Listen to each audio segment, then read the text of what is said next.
from Xan Danes, Endress Hauser, and Patrick Rounds with Miller Mechanical.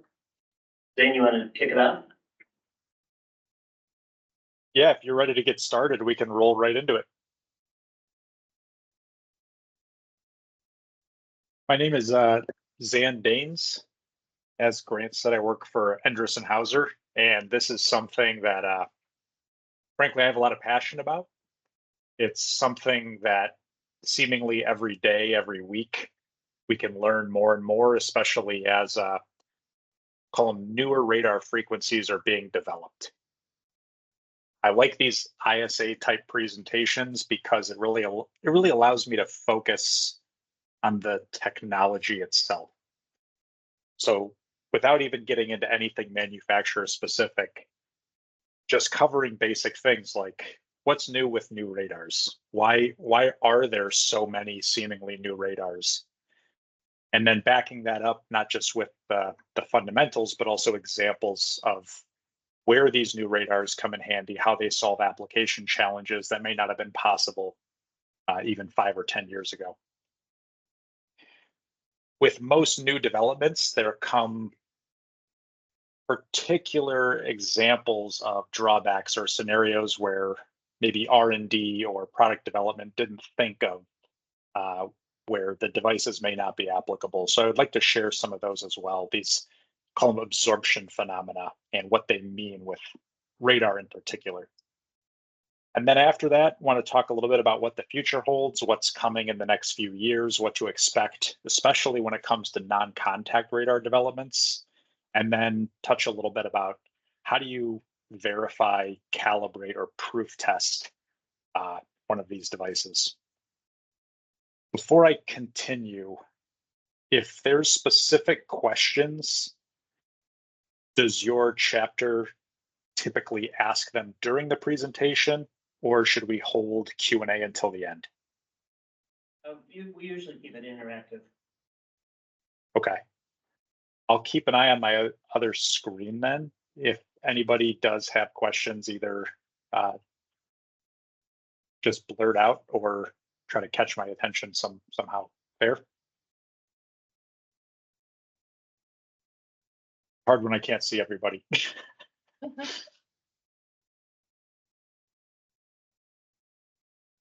My background, or where I'm coming to you from, I was a chemical engineer by education. My entire career has been as an instrument engineer, specifically focused around refineries and functional safety instrumented systems, some environmental projects as well. As of late, I've really been focused as a product technology manager for Endress Hauser.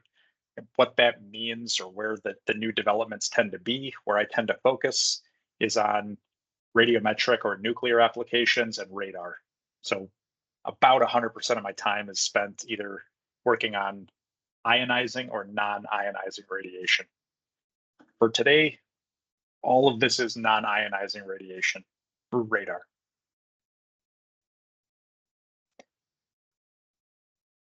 In order to explain some of these really fascinating coincidences, I kind of have to start from the ground up and just make sure that we all understand the basic variables at play with these measurements.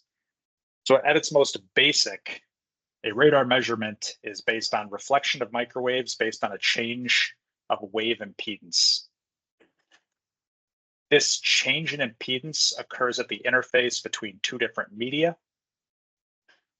And all of my reflections, all of my change of that wave impedance is going to result in some type of reflection. We call it the reflection coefficient. What this is, it's really defining, if I shoot a microwave at something, how much of that microwave is going to get reflected back to me, is going to bounce back, versus how much of it's actually going to propagate through the material in question. The difference between the emitted, so the amount of microwave energy that propagates through a media, and the amount of microwave energy that reflects off is called transmission. And this is really dependent on the dielectric constant. So with radar measurement in particular, we're always going to be talking about this dielectric constant, which is a measure of the electrical permittivity relative to that of vacuum.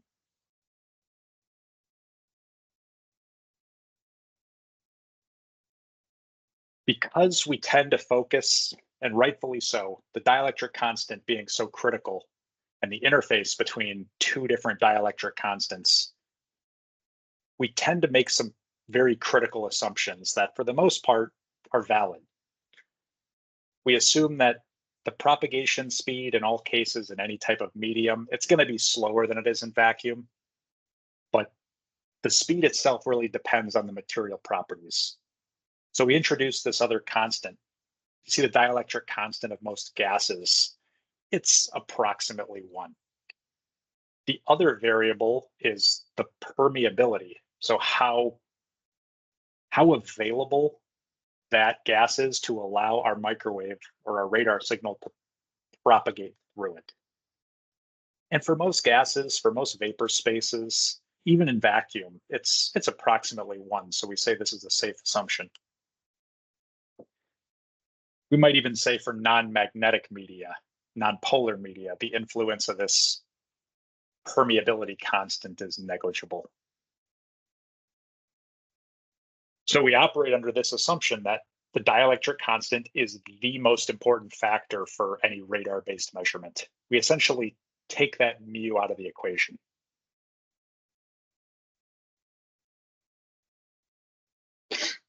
Can I pause you for a minute? Sure. Can you briefly explain the difference between the epsilon and the mu, the permeability and the other coefficient? Is it like the epsilon is more to deal with the particles themselves and the mu is the spacing of them? Not exactly. Okay.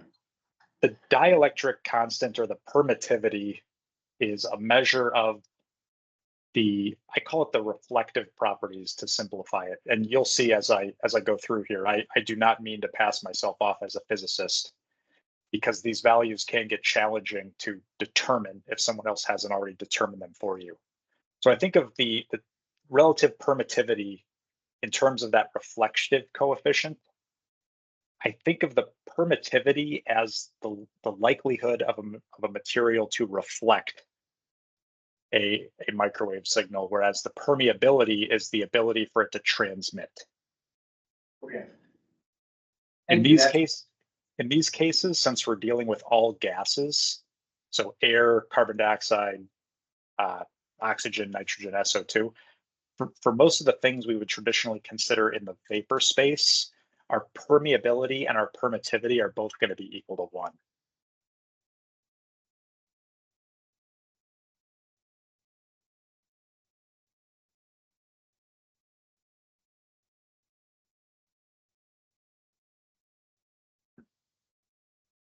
A few things physically that determines radar measurements, and in particular the viability or the installation of radar measurements in the real world. As we're looking at directing this microwave energy downward, we have to do so with an antenna.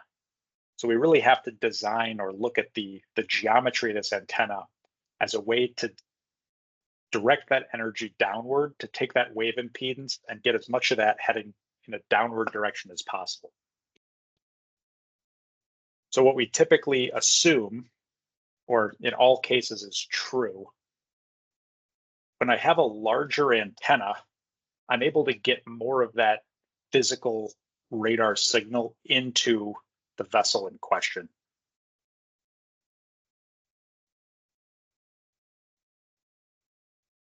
So larger antennas allow a better adaptation of the wave impedance. But what we say more often than not is that when I have a larger antenna, I get a better directivity of that microwave energy. So when I have a larger antenna, I have less diffraction, I have a smaller beam angle, or you can say that the signal is more focused.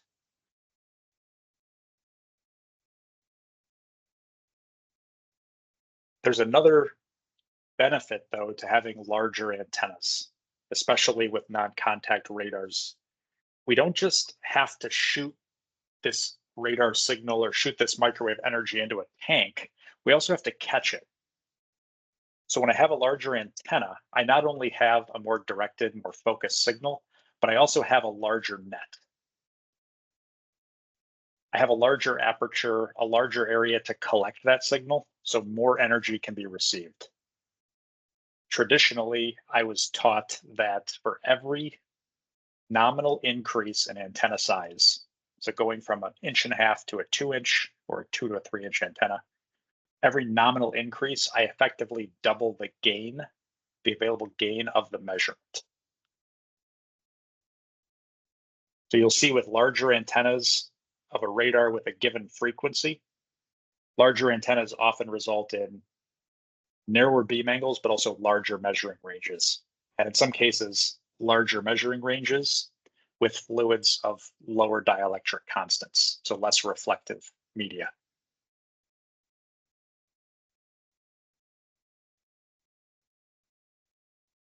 It's pretty quick to observe the trends when it comes to non-contact radar measurement. Over time, not in a linear manner, but over time, you'll notice that the frequencies almost exclusively get higher. You might find some exceptions to the rule here, but if you look at the major manufacturers in this space, the first non-contact radars operated between 4 and 6 gigahertz, followed a decade and a half later with what was at that point considered higher frequency radars in the 24 to 26 gigahertz range. Now, when you hear the term high frequency radar, most people will jump to the 80 gigahertz frequency. But manufacturers, frankly, are in an arms race. So even this decade, we'll be looking at the next highest band, that D band or millimeter band, in the 110 to 300 gigahertz range. I'm going to spend a little bit of time explaining the why, and then we'll get into those few gotchas behind any new frequency and a big part of what I guess our job as stewards is today.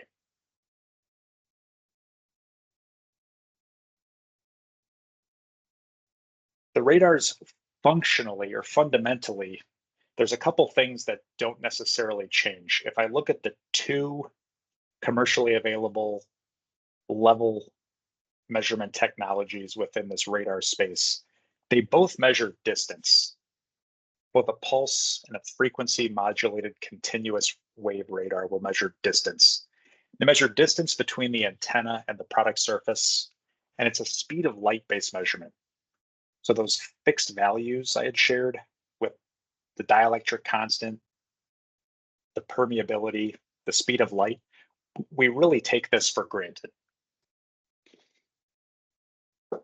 Within the different radar technologies, though, there's a different critical variable that's being measured. So in the case of my pulse-based radars, my distance is a function of time. With a pulse-based radar, the one variable that we're measuring is time. My speed of light is assumed.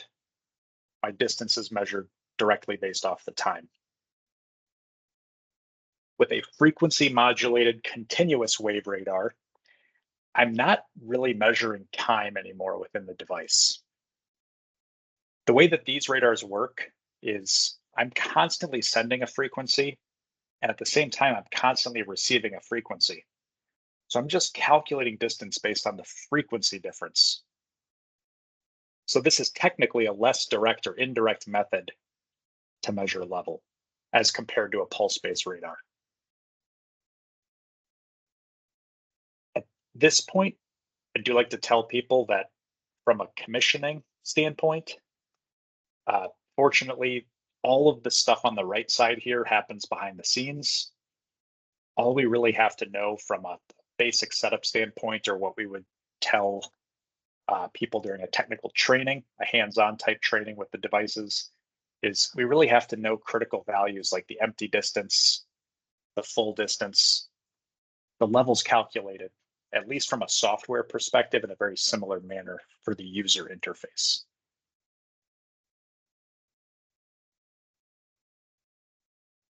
So we hit a critical asymptote with pulse-based radar. I've got my pulse generator.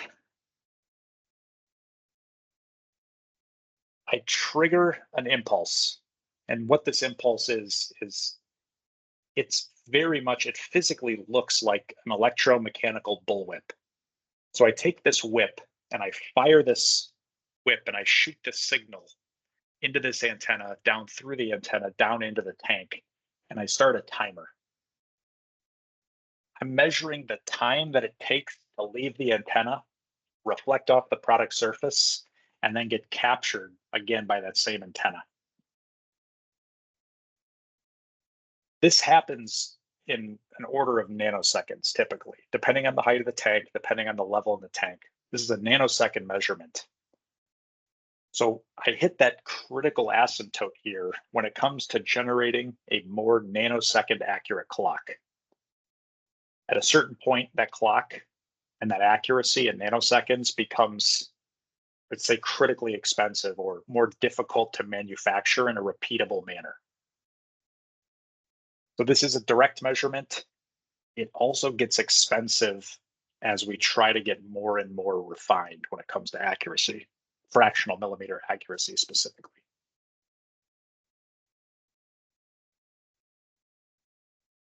We compare this to a frequency modulated continuous wave radar. I'm constantly modulating this frequency. So it's no longer shooting a signal down and catching it in that electromechanical, that bullwhip fashion. I'm just sending a signal and I'm taking it from, say, 72 to 88 gigahertz and then throttling it back down, throttling it back up. It's a linear increase and decrease. I'm always sending a frequency and I'm always receiving a frequency. So instead of having to measure that fractional nanosecond time difference, I'm basically just using a frequency mixer. I can separate out that intermediate frequency and I end up with something that's mathematically a bit over my head. I did not do well with Fourier transforms in college.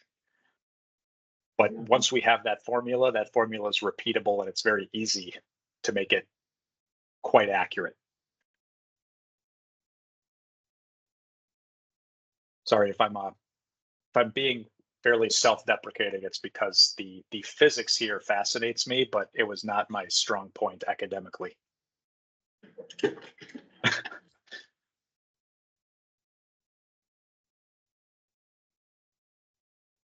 When we say what's new with new radars, they're very efficient.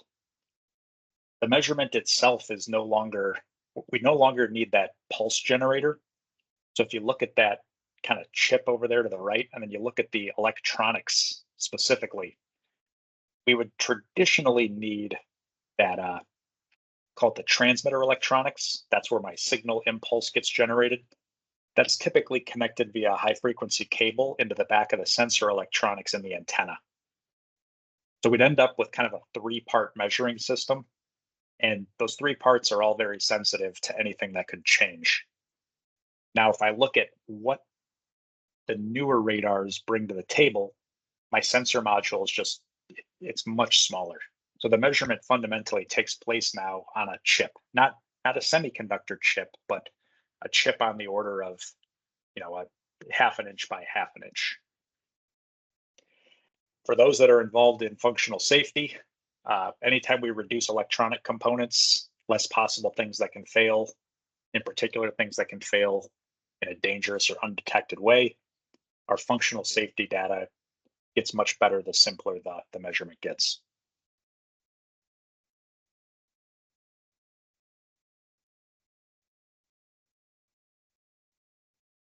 If we look at our frequency bands today, the companies that really focus, that specialize with radar, you'll typically see radars in the C band, K band, and W band. Now, I already kind of teased that there's only really one radar band left to conquer on the high end. So what is the driver as this barbell gets wider and as we push to the right? The single biggest thing, at least for showing people or explaining, why is higher frequency being so rapidly adopted and why is it being so rapidly developed, is that narrow beam angle concept. I can use a really big antenna with a low frequency radar. If you've worked with 4 or 6 gigahertz radars in the past, we're talking very large horns that are either large metal cones, or in some cases, large parabolic antennas that are really needed just to start directing more of that energy downward towards the product. So you'd see like a 6-inch antenna, you might have a beam angle of 23 degrees. Now, if we increase the frequency and we look at something in that 26 gigahertz range, now I don't need a 6-inch antenna, but if I have a 3-inch, my beam angle's down to 10 degrees now. So I don't need quite as large of an antenna to get that signal down into the tank. I'm able to get, frankly, quite a bit more focusing without having to stick what looks like a boat motor inside of the vessel. Now the real appeal with higher frequency is now with an 1.5-inch antenna, I'm talking about a 6-degree beam angle. So with a higher frequency, I can have a smaller beam angle, even with a smaller antenna, a smaller process connection, whether it be a vessel flange or even a threaded port on a vessel.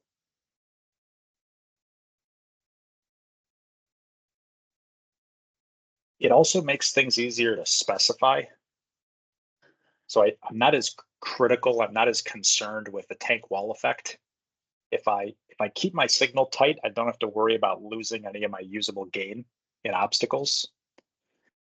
But the other critical thing is if we've got things that are hazardous or toxic, or vessels that can't go out of service that are under pressure, we can install in tall nozzles or nozzles with, in some cases, one or multiple valves to be able to isolate from the tank.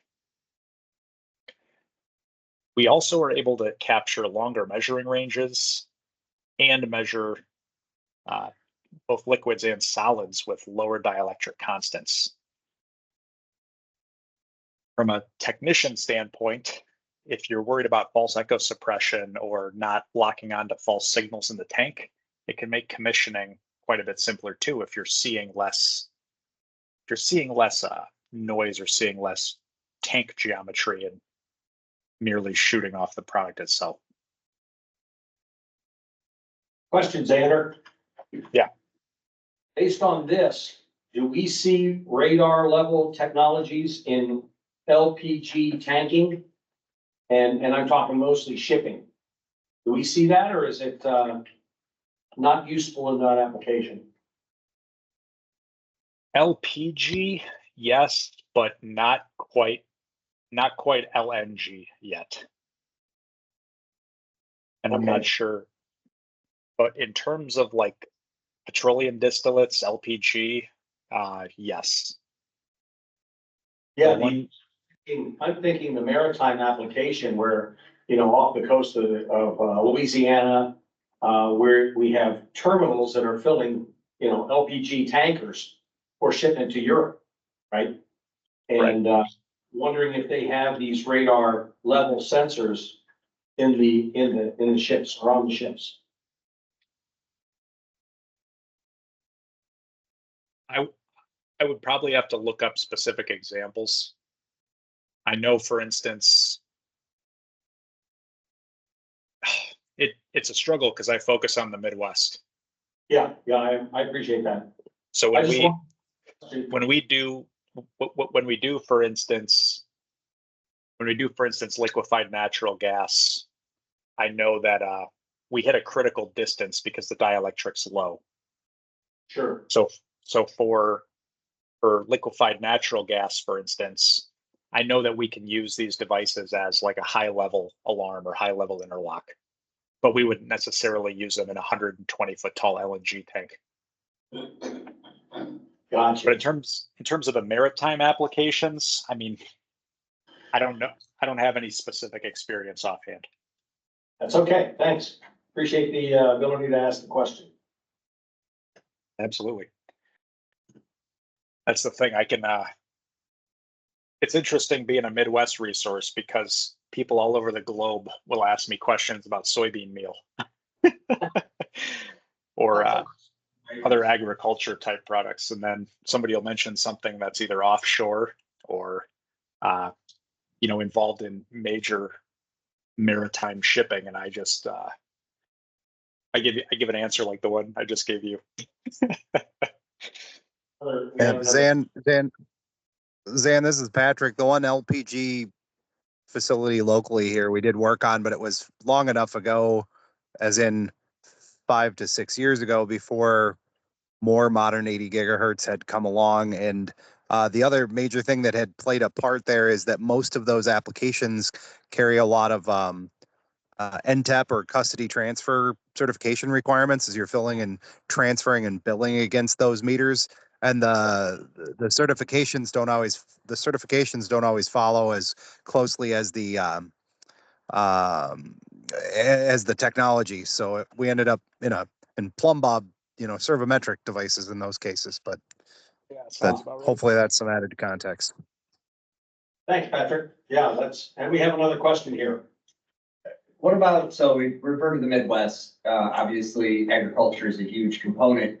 Are we doing anything around large scale, anhydrous storage or other farm-like substances, materials that, potentially have a hazard effect? Yes, and you're also touching on something I'm going to get into here with anhydrous specifically.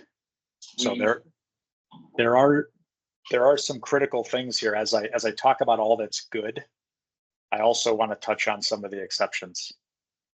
Excellent. And ammonia's one of our favorites for a couple reasons.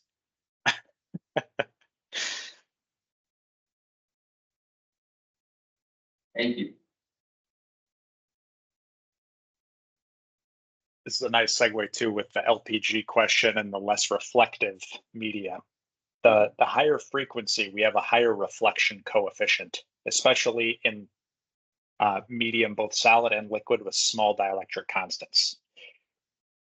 So we get a faster separation, we get a faster measurement when we go from, say, a tank bottom, an empty tank bottom, to a thin layer of these low dielectric products on top of it. We get quick level detection at minimum quantities. And this is really due to the fact that I'm getting much more reflection off the low dielectric and much less that gets permeated or transmitted through that low dielectric. So we're able to measure lower dielectric products quicker.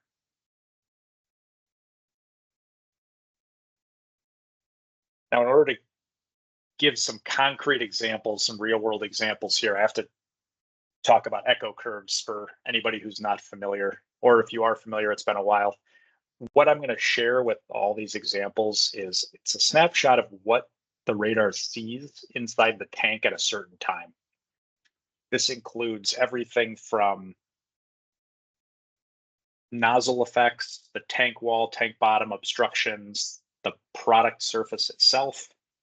It's going to give me information about the distance, how far away the reflections are, what the strength or the quality is, the amplitude of the reflection. It's also going to show me what the noise level is. So it's almost like a signal to noise plot over the full span the device is set for. This is kind of our leading indicator for quality and reliability of a measurement. And it's really invaluable for troubleshooting, being able to see exactly what the device is seeing. If you look back at some of the old training materials, we would show things like this, where we've got our radar, it's generating its pulse. My plot over on the right is going to be rotated 90 degrees to the left, but you can see the amplitudes on this particular kind of hypothetical example. I see some amplitude off the level switch, see some amplitude off the agitator. Down near the bottom, I can see some signal amplitude off my kind of heating coils. And all the way down at the bottom, I see another little hump where my level echo is.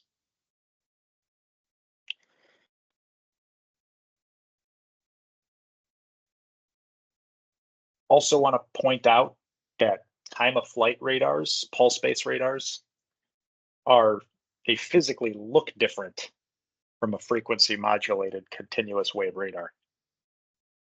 When I talk about that electromechanical bullwhip or that impulse that generates that microwave signal that launches that pulse down into the tank, I can actually see that in that near field. That's the orange area on the plot.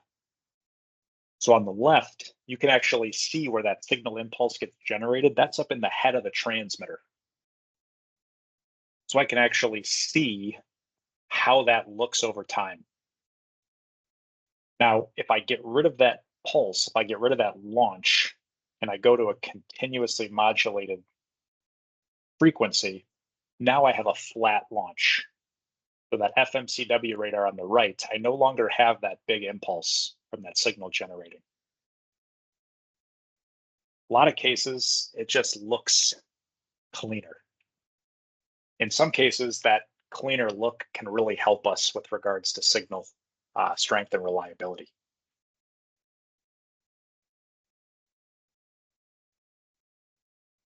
These are some of my favorite examples.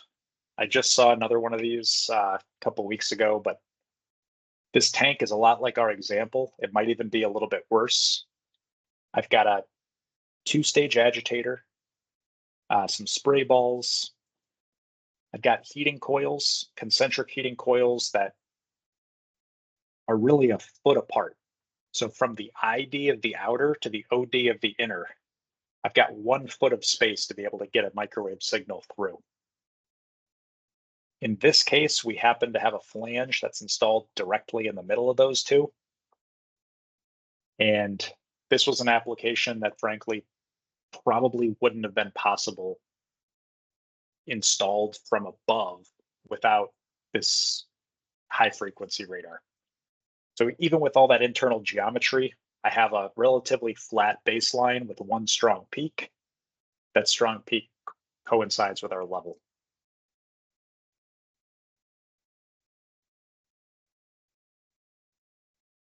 When you're looking at installation specifications for things like the nozzle height, you'll notice that with a narrow beam angle radar, the allowable height of your nozzle increases dramatically. So instead of having to think of the rule of thumb that I always think of, the nozzle can only be twice as tall as it is wide. So instead of going in and thinking, if I have a 3-inch diameter nozzle, I have to be 6 inches tall or less, we start seeing these frankly comedic numbers when it comes to installation requirements. The examples here, I've got about, I believe it's a 42-inch nozzle, 2-inch in diameter on the right. And then on the left, we've got a nozzle that changes diameter a couple times, and there's a ball valve in there for being able to isolate. In this case, with a 4-inch diameter nozzle, again, hypothetically, we say if your nozzle is going to be 4 inches in diameter, it can be up to 88 inches tall.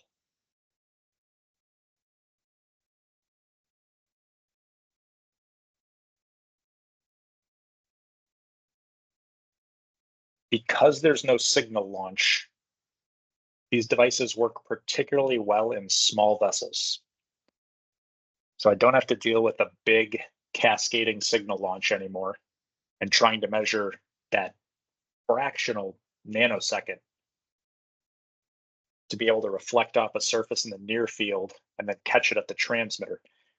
When I take this FMCW concept and I put it in a small tank, I get a much cleaner definition and a much more accurate reading, even with low dielectrics, small vessels.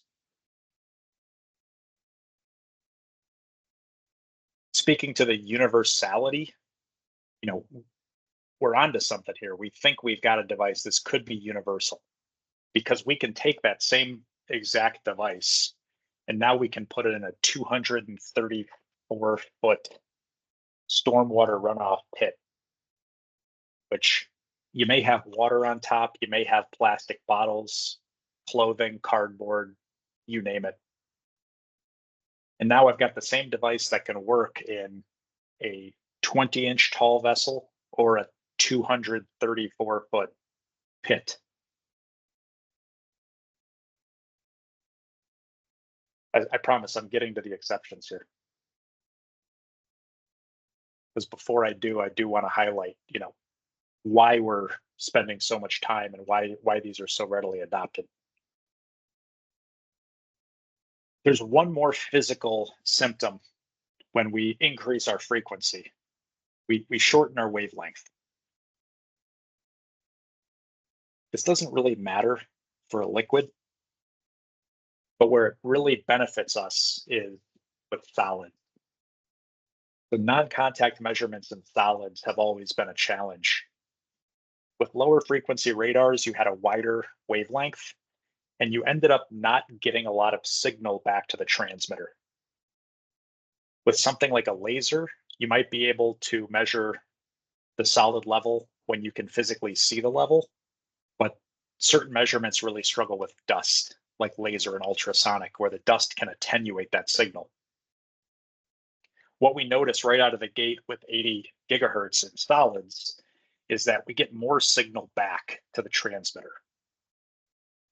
The best analogy that I've heard is it's like taking a flight of stairs, and if you've got a golf ball or even a tennis ball and you throw it at your stairs, there's a high probability that it's going to bounce back to you. But if you take a basketball or a beach ball, there's a pretty good chance that if you throw it down, that ball's not going to come back. It has a high probability of going laterally. I tell people today there's almost no reason anymore to use a guided wave radar with solids with the signal improvements and the reliability with non-contact. And we see that when we look at sales numbers as a company, not just as our company, but the market as a whole. I look at Level Technologies here. That green band, that is just non-contact radar. So it's strong and it's over proportional.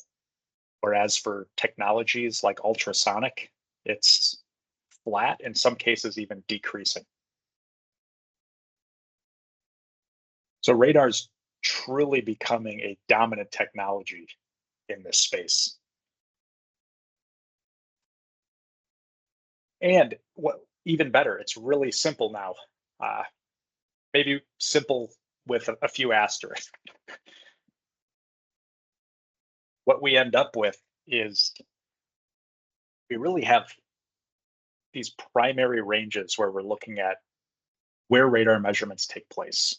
So on the far left, we have guided wave radar, radar that follows a physical probe. These devices are still exhibiting plenty of use cases in industry. So interfaces, liquid-liquid interfaces specifically. Also applications where the dielectric constant of the vapor space can change. So if I'm measuring high pressure steam or high pressure ammonia, once I get above 300 PSI, it actually starts to increase the dielectric constant of the vapor space. There's ways that we can use guided wave radar that correct for that and can compensate for the polarization or the increasing dielectric constant of the vapor space. At the same time, we know the left side of the barbell still has use cases. We still use guided wave radars. What we notice as we generate new frequencies is that we maintain a barbell effect, but the barbell gets wider. So all the examples I've showed, based on our experience, all these new options, narrow beam angles, better reflection off solids, we'd say 90% of applications, level applications, we could do with 80 gigahertz. But the devil kind of lives in the details here. You'll notice I've put bold around that advantages for 26 gigahertz. It's the best choice for certain solvents. Well, what does that mean?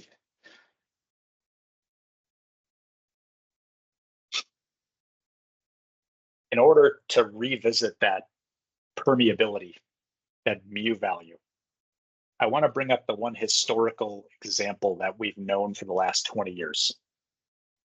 If you look at any major manufacturer of radar and you look at their radar in this frequency, they will say, do not use this in ammonia service. That includes both anhydrous, but also aqueous. So there's a coincidental bond within the ammonia molecule itself that will actually absorb a 24 to 26 gigahertz radar signal. When I was putting this together for the first time a year and a half ago, I thought, you know, there's got to be some good scholarly articles or ways to look up, you know, where is my permeability? Where is my mu value? Where is it less than 1? You know, I can look up a dielectric constant of any fluid you could give me. I could find the dielectric constant within 5 minutes. And I thought, I want to try to do the same thing with this mu value.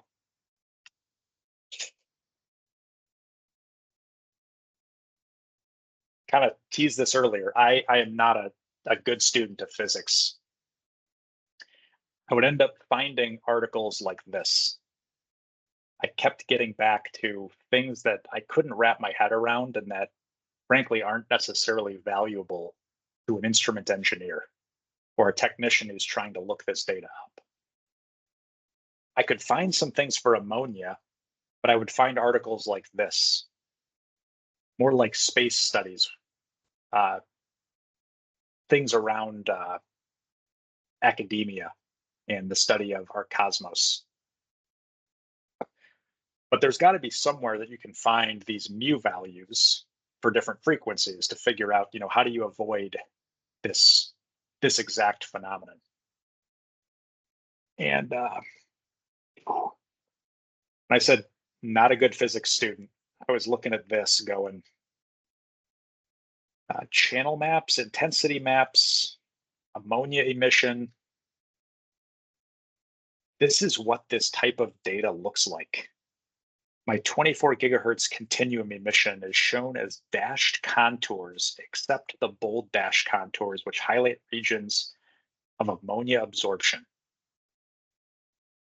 I knew that this was going to be hard to come up with specific examples or to research anything in advance, just because it's not intuitive. No one's done this research yet. But I kept finding my way back to NASA. So the allowance of radiation, non-ionizing radiation in our case, to pass through a gas, that permeability constant, it varies with the wavelength and the type of radiation, but it also varies based on the gas itself, what's in the vapor space. We tend to know the areas of the electromagnetic spectrum that are absorbed by atmospheric gases because of issues with early aircraft instrumentation. So we know now if you're using instruments in an aircraft or in spacecraft, you have to be tuned to specific frequencies to avoid absorption. But a lot of this stuff happens as the result of plane crashes. So how can we be proactive here when we're trying to figure out, you know, radars and which frequencies to avoid and which particular applications? Well, we did the first thing that any inquisitive mind would do when we came up with a radar frequency above 26 gigahertz. The first thing we did was put it in ammonia service, and we said, "Oh, great! It works. We get a signal, so we're in the clear."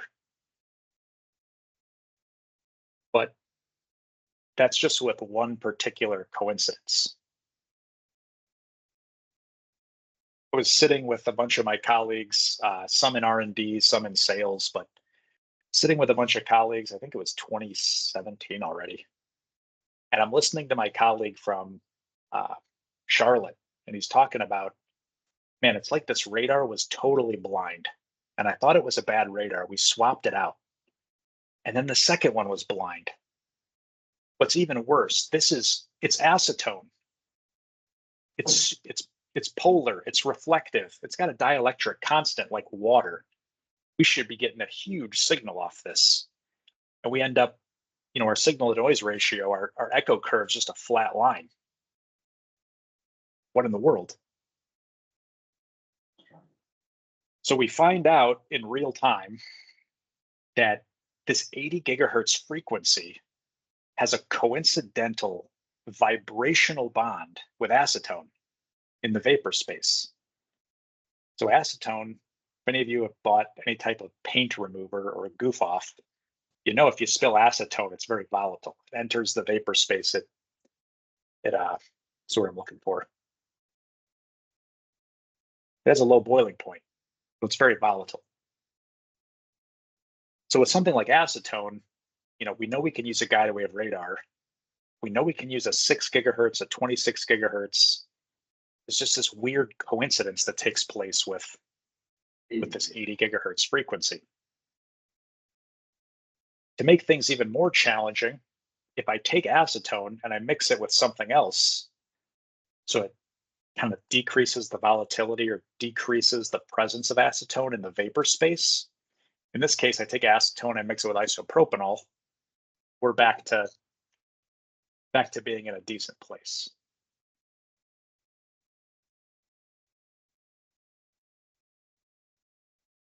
I'll show you one of mine. This was at a chemical customer on top of a tank.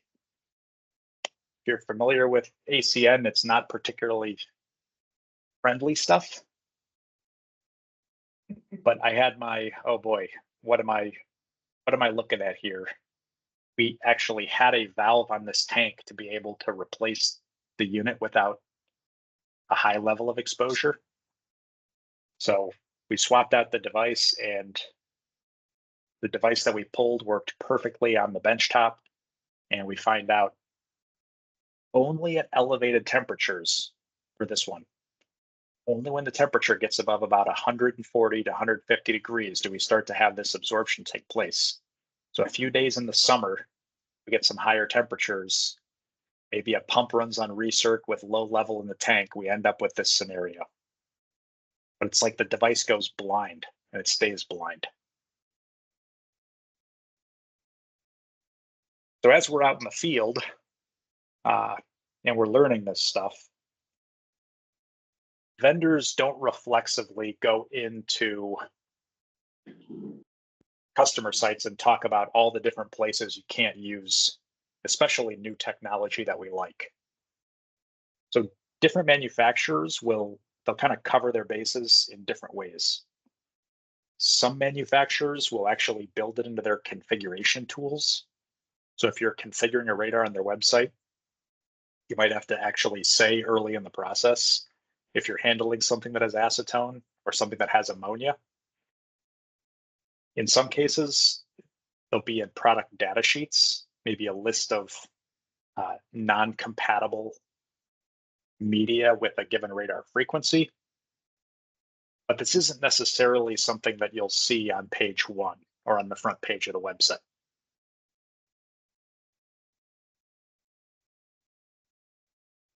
What's been such a challenge is that even with known molecules that can cause issues, it's difficult to predict. This is heavily dependent on the temperature and the pressure. The absorption of this microwave signal, it's not a vibrational bond. The vibrational bonds of these molecules is orders of magnitude higher. So this is a rotational bond that occurs at these frequencies.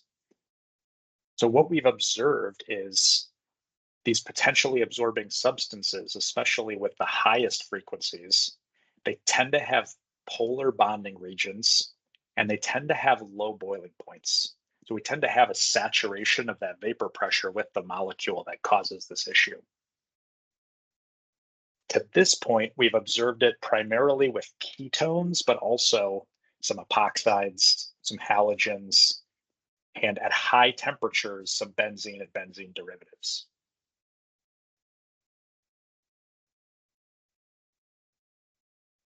What's so tricky is it's not a catch-all. So I was kind of confiding to another colleague about, man, I wish I could use this in toluene. We have a lot of atmospheric toluene tanks at our chemical customers. A lot of times they have maybe an 1.5 inch threaded connection on top that I'd love to be able to put an 80 gigahertz radar in. And then I hear one of my other colleagues goes, oh, I can send you examples. We got hundreds of these in toluene service.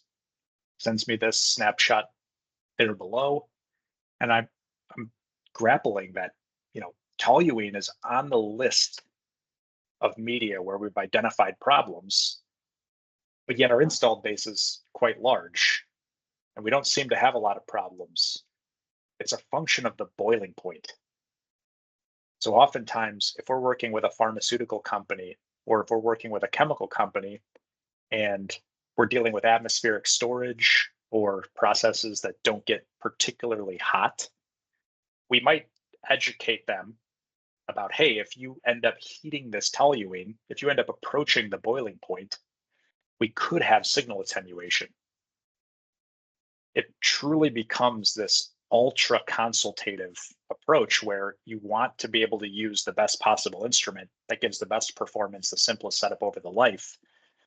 But you have to be able to share these details around things like the operating temperature of the process, the potential future solvents that could be used in a given tank. We can't always guarantee that a storage tank is going to have the same solvents year after year. So it ends up maybe resulting in a few additional questions, but also making sure that we're doing our due diligence in vetting these installations.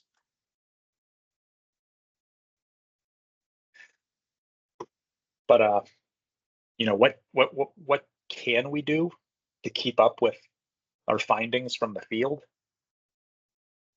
You can see in this case, we update our product data sheets pretty regularly. We're on revision. I haven't been keeping up with this, but revision 7 after a few years to be able to capture these examples. I think this is more apt. Can feel a little bit like a crash test dummy at times.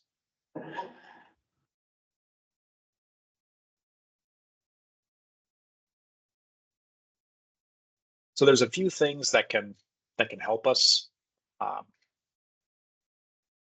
And I do want to talk a little bit about, the ways to verify that the instrument may not be the issue, but it could be an absorbing gas or even an unknown absorbing gas, something that's affecting that permeability of that vapor space with that radar frequency.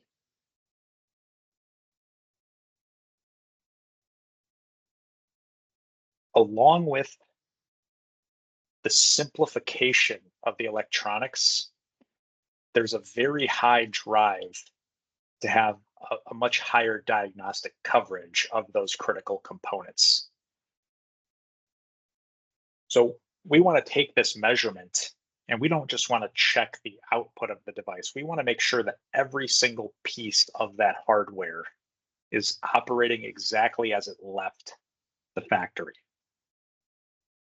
So this starts with everything from the loop itself, things like the terminal voltage, the current, any type of loop diagnostics, but also the signal quality, the analog path, the intermediate frequency signal, everything that really goes into the heart and soul of that measurement.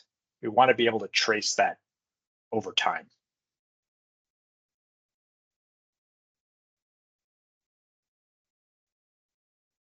So inside of that transmitter, how do we take something that ultimately leaves the manufacturer's hands and ends up at a different manufacturer at a customer site? And how can we do things like detect random failures or detect things like drift caused by aging, or even detect things like systematic faults? That could be we put the radar on the acetone tank and right out of the box, we're getting no signal back. how can we find not just random hardware failures with a high degree of certainty, which are particularly dangerous, but also find things like process-related systematic faults. That could be anything from buildup on the face. It could be, I installed this in a tank that had some alcohol-based solvent for 8 years. And after 8 years, we decided we're going to put acetone in that tank instead. So these are both faults that occur inside the device, but also outside of the device. And then how do we make it traceable? How do we take something where it's one thing to leave the factory and say, okay, now remember everything inside of you and how it was set up. But how do we verify or trace something back to the calibration cert that it left the factory with and show definitively that it is or is not a hardware versus a systemic or process related fault?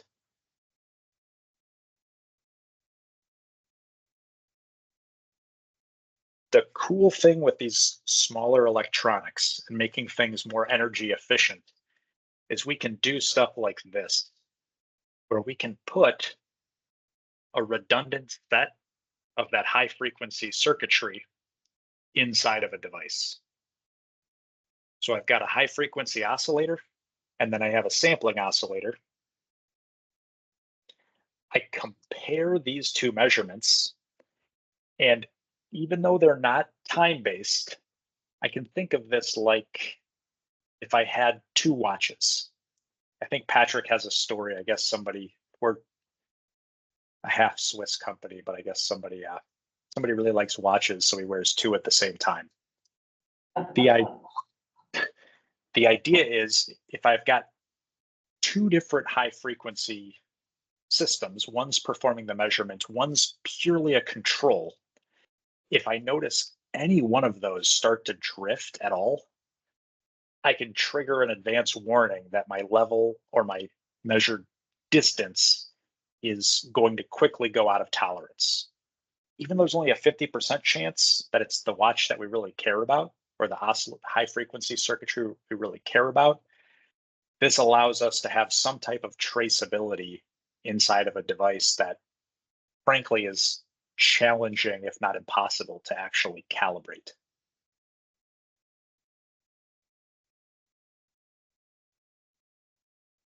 So I take 2 high frequency generating chips, slap them in a single device, got some type of factory standard that's traceable to my international standard. This is really what goes on to the calibration certificate of the device itself. We've got our externally traceable reference for these frequencies and for the measured distance when we do a factory calibration. And those 2 frequencies are really validated or traceable to the original device calibration.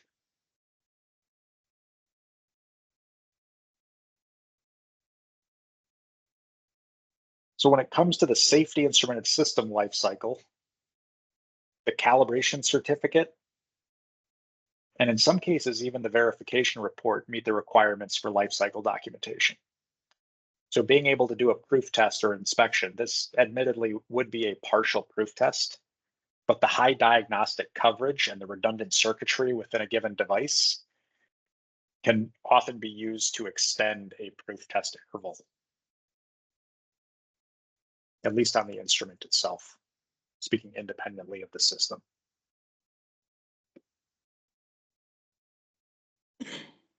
So that's great. What next? What next?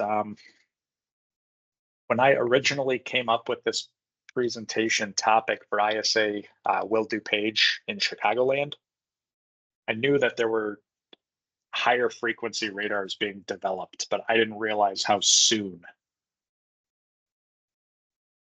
So we're already developing, I'm sure many companies are developing even higher frequency radars to capture even lower dielectric constants with sharper peaks, better signal to noise ratios. But where does this beam angle tank connection race, where do we end up here? we're running out of different radar frequencies. Do we go to an even higher frequency measurement than radar? And most importantly, the crash test dummy example, who's doing the research? Who knows where these devices will and won't work? At this point, it's really tribal knowledge and knowing where you've been bit in the past, at least as from the instrument manufacturer's perspective, that's how it feels. And geez, do we need to continue to be crash test dummies? What can we do to avoid flying through the proverbial windshield on a radar application, scratching our heads on top of a tank with potentially toxic or hazardous materials in it? But I will admit, having a threaded device with a 1/2 inch thread, a tiny thread, 180 gigahertz, a 6-degree beam angle. Wow. It's easy to see the appeal. But, my first question is, where is it not going to work? And I have a feeling that we're going to find out.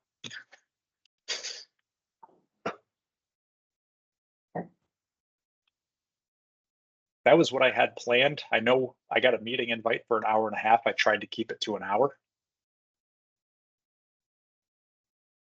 Splendid, Xan, thank you. That was splendid. Well done. So I have a question. What, if any, in the certification process, steps are being taken to test for adversarial conduct? A lot of these devices are counted on to maintain safety, stability. The loss of some of these operations could have a cascading effect to the economy, national security. My question is, what, if anything, are the manufacturers doing to, as part of the safety testing, include a potential use case and adversarial use case? I lost a couple critical words there. I think I got the gist of it, though. Too long didn't read. What are you doing to keep the bad guys from blowing stuff up? Gotcha. Okay. I thought it was going to be a slightly more nuanced. I do have a slightly more nuanced answer to that when it comes to like, are you talking cybersecurity in particular, or more on the functional safety side?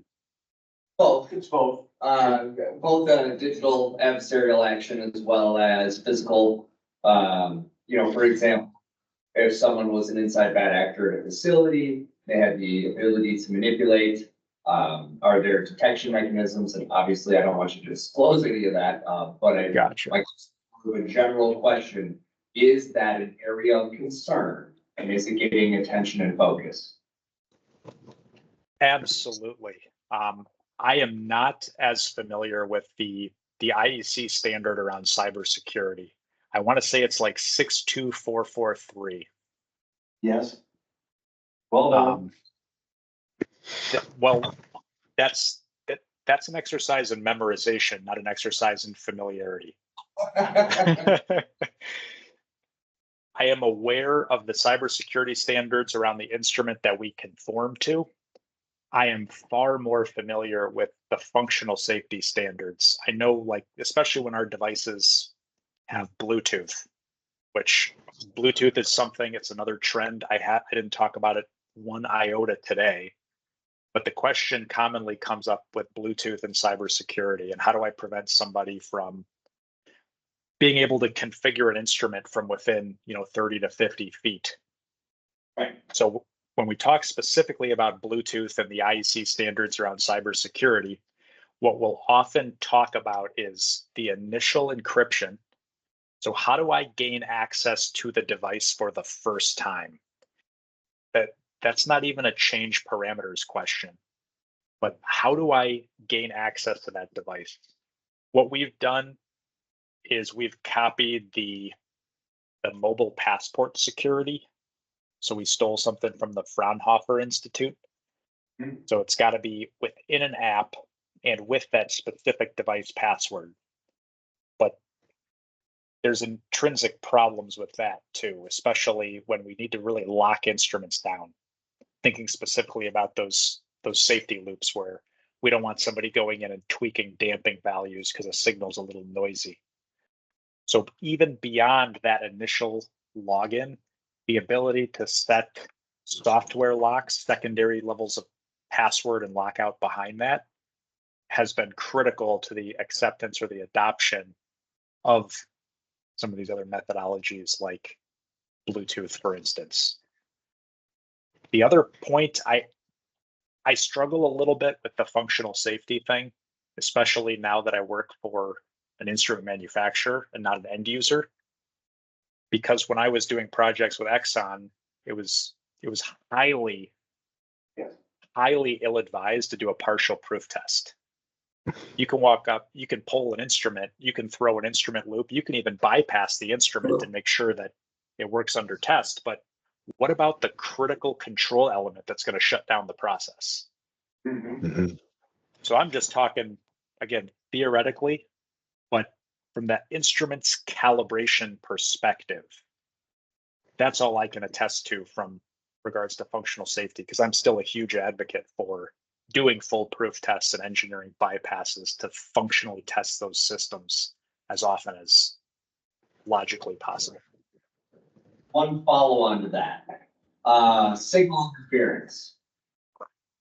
So, bad guys in the parking lot, it's got a sig generator, is introducing all sorts of chaos to the spec. Is that something that has been considered? Again, don't disclose any specifics, but is that something that's been considered and folks thinking about those avenues, given the time? What I think of right away, I don't even think we were the first ones to do this. I think Rosemont has something similar. But I've noticed when I do odd things to the loop, if I've got an instrument, and I noticed this when I was messing around with, I bought some cheap 24-volt power supplies off of Amazon, and the instruments didn't like them too much.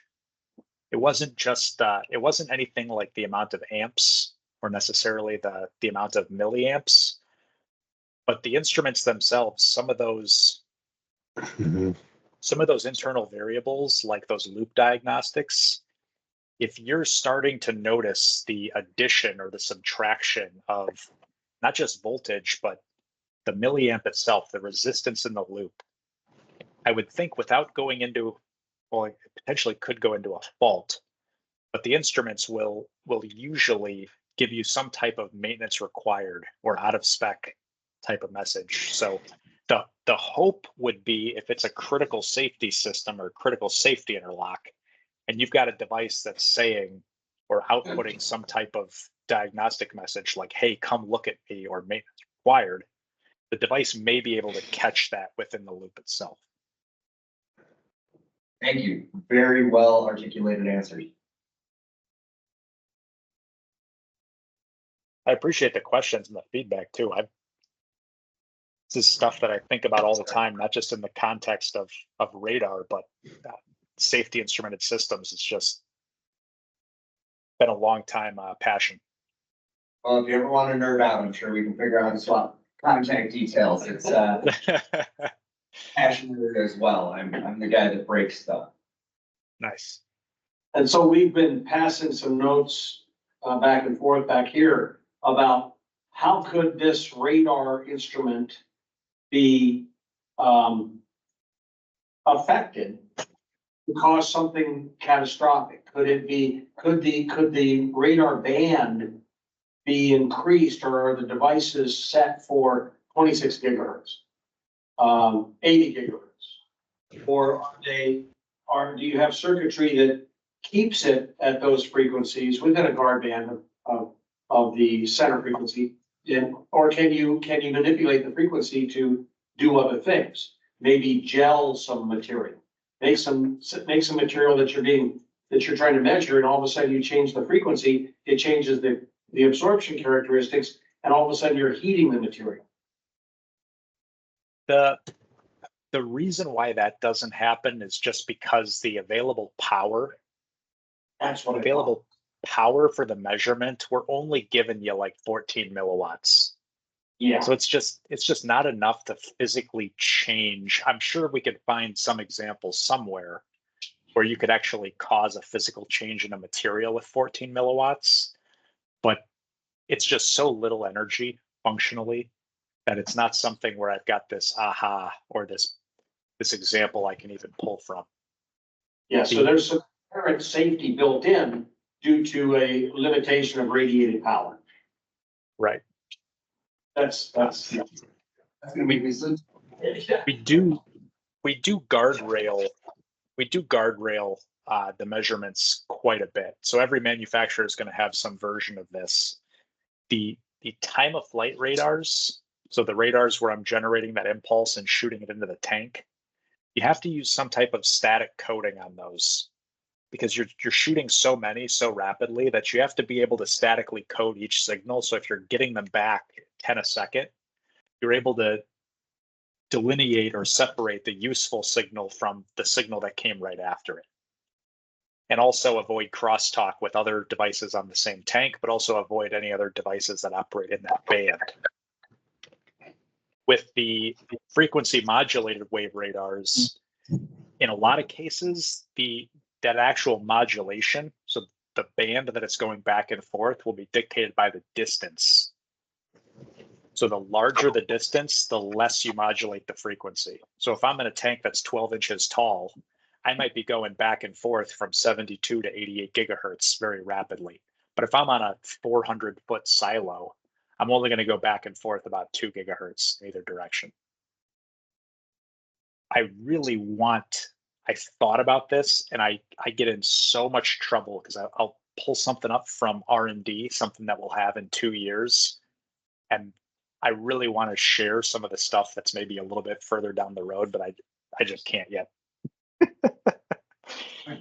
Thank you. Again, well articulated answers and very informative. Thank you for the feedback. Especially with a group of people, I don't necessarily have the same level of rapport, or I haven't known this group like I've known the ISA will do page section for so long. We're geekier. I appreciate that. Quick couple of questions. In short, what allowed things to go from, just a handful of gigahertz to now 8 gigahertz? Like what technological change made it possible? And what kind of computational modeling do you do to try to look to avoid crashes? Like simulation of different materials, or?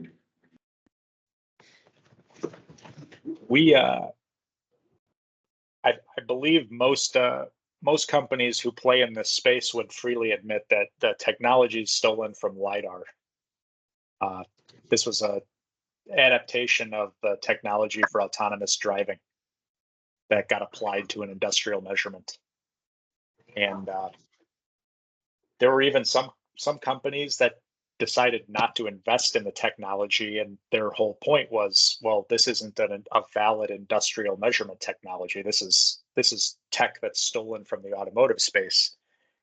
Those same companies that said that a decade ago are now investing in this technology. So it started off in that space and frankly was not stolen, but co-opted into this space. In terms of the computational modeling, we do not do it. I don't know if anybody does. All of these exceptions and all of these examples are derived from the user experience, at least to this point. So the field trial stage before something goes to market will normally do between 18 to 24 months of evaluations in different countries. And whoever chimed up earlier and said, if you ever want to break something, that's really our, hey, let's break this window. Let's take this device, let's figure out where it doesn't work, figure out if there's any software bugs. If we don't put something in something that will interfere or break the measurement in that trial period, kind of opened the presentation, this is an arms race. As the manufacturer, we're trying to get this, if there's a valid use case, we're trying to get this stuff to market. So it's kind of a double-edged sword. Okay. The reason I asked that last one is, in college, I tried working with a Fortran simulation of electrons, passing through different materials to measure, best case for sensor efficiency. You just put in files of different materials and figure weaknesses and stuff like that. And I know this is very different, but I was just curious if there was anything that's used these days to try to simulate what effects you might get from using the radar and different. Gotcha. Now we have some plates that we use, but the plates are of I'm not sure what the material is. The plates have a permeability less than 1. So we have plates where we can put them in front of the radar to attenuate the signal, but we don't necessarily know all the It different looks like we just potential lost the main materials. presentation.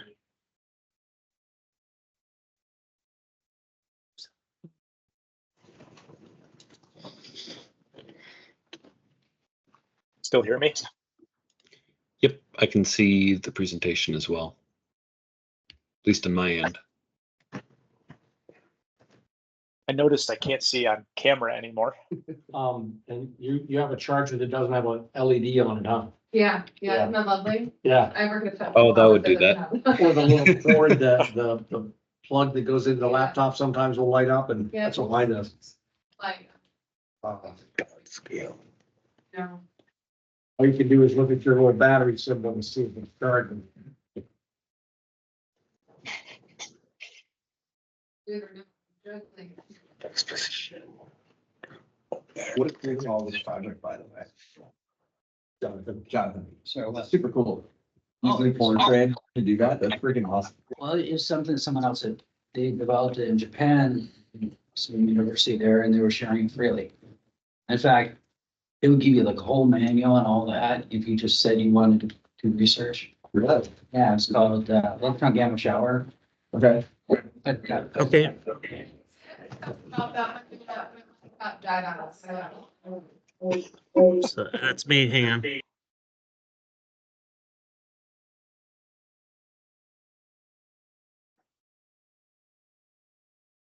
I have a camera feedback, at least on my end.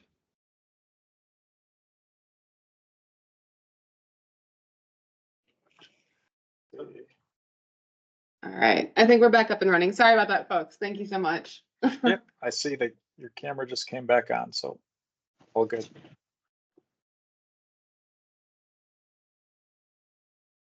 Our grid failed. Yeah. Any other questions or are we ready? I think we're wrapped here. Well, actually, if you had to answer my question in relation to like, even if your company isn't doing it, do you know of different things in the field? Modeling to know what you can expect to get for different gases. To this speed. In terms of permeability or transmissivity? Yeah. I guess All my You mentioned different things like the rotation of molecules. There are many different effects that need to be accounted for. I guess my answer or my fairly blunt no is just based on, in some cases, we know that these physical effects exist without having to do any modeling. And yet I was observing the other week that there's a company that recently makes an 80 gigahertz radar, and they have no mention of acetone anywhere on the product page, product data sheet, website, etc. So not only are companies not doing high-end modeling, in some cases, they're not even researching other companies that make these measurements and what they say to avoid. That's the scary part of this whole equation. Now that might change, but it's not something I'm privy to anybody doing. Well, that's something interesting, and that are you, Am I? Yeah. Are you? Yes. Excellent. Then that's something you could submit as a suggestion to the Technology Evaluation Committee as a potential standard or exception. If you haven't already made that suggestion. I've toyed with the idea of like having some type of sanity check, like maybe below on a standard ISA data sheet for a radar based transmitter. Could you have something where there's a mu value and like it would just be it'd be hard to look up. So I've kind of toyed around with this idea, how do you take a suggestion or a concept like this and make it so that industry as a whole can improve? It's a good idea. I should put something together and try to start a broader conversation as opposed to just communicating with our clientele and other nonprofit organizations like ISA. I should work with ISA closer on this, admittedly. Be great. Yeah. The Technology Evaluation Committee has a variety of things on our plate. In fact, I put some things in several years ago, like one word suggestions that I have to kind of vet out.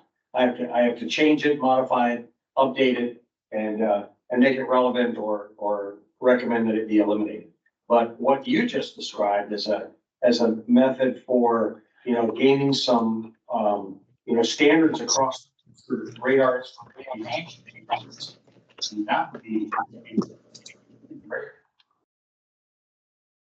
Yeah.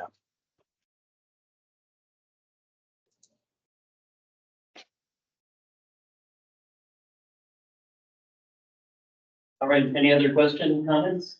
I think we're good. Okay, thank you. Yeah, thanks a lot.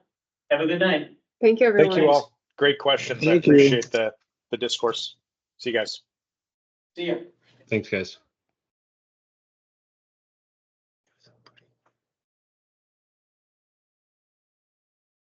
That's giving us a little bit of reaction. Pete Static, I was gonna suggest, Katie, that you mute Pete.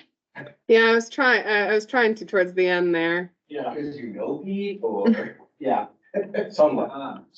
As a radar man of old, what do you think? Not that you're old, but you did. What I'm wondering is, how would you